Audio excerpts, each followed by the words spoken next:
Bone broth is one of the most nutritious and up-and-coming super soups of today, and for good reason, as it's loaded with anti-aging collagen, essential vitamins and minerals, and even gut-healing properties. Overall, solid option if you ask me. The only downside to bone broth is that it's rather expensive and hard to find, so this is why I'm about to share with you what I have found to be the easiest method of making a hearty bone broth at home. Now, I will be using a pressure cooker to make this soup.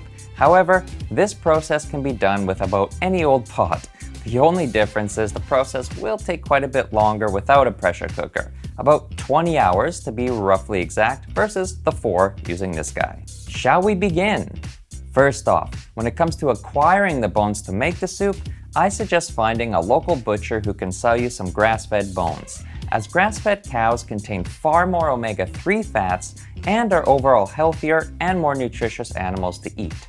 Next, you want to take those bones, quickly rinse them off, and place them into your pot for cooking in some clean water. As for any specific ratio of water to bone, I honestly can't tell you the measurements as I've never measured myself. I usually just fill the pot with water of how much soup I want to have left, and I'm never disappointed with the results. Also, at this stage, if you have any other bones from leftover meals saved in the freezer like I happen to, toss them in as well. The more the merrier. And now, a critical step not to miss is to place 2 tablespoons of apple cider vinegar, or any other vinegar should work, and let it soak into the bones for a minimum of 30 minutes. This helps to release minerals and other nutrients from the bones while cooking the soup. And now, it's time to have fun and personalize your broth by placing in whatever spices or seasonings that you want to cook along with your soup. Now, I usually go with any or all of the following: turmeric, salt, pepper, rosemary, thyme, and ginger. Now, it's time to set your pressure cooker on high for 4 hours, sit back and relax, and prepare to enjoy a nice, nutritious, and delicious healthy bone broth.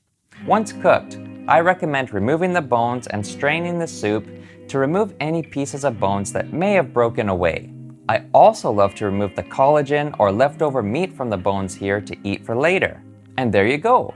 Feel free at this point to add in some vegetables to cook at a lower temperature and make this into a full-on soup, or store this in a fridge or the freezer to enjoy for later. So that is my entire process of how to make bone broth at home the easy way.